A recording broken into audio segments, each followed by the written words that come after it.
আপনি যেটাকে 20 টাকা দামের তেলের বোতলে চোখে দেখতেছেন, এটা আমার কাছে লক্ষ টাকার ওসিআই মেশিন। তো চলুন দেখা যাক এই ওসিআই মেশিনটা কিভাবে কাজ করে। প্রথমে আপনি সেপারেট করা ডিসপ্লেটা হাতে নেবেন, এরপরে গনে গনে 6 থেকে 7 ফোঁটা তেল ডিসপ্লের মাঝখানে বরাবর দিয়ে নেবেন। পাশে দেওয়া যাবে না, পাশে দিলে এগুলা পরবর্তীতে গিয়ে সাইড দিয়ে ঢুকে যেতে পারে।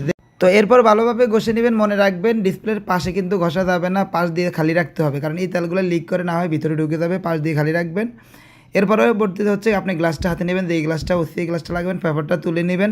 এরপর সেপারেট করা ডিসপ্লের সাথে ওসিআই গ্লাসটা 100-তে 100 মিলিয়ে নেবেন। যেই পাশ ক্যামেরার সাইড, ওই ক্যামেরার পাশটা অ্যাকুরেট করে মিলিয়ে নেবেন, নিয়ে নিচের অংশ ফাঁকা রাখবেন।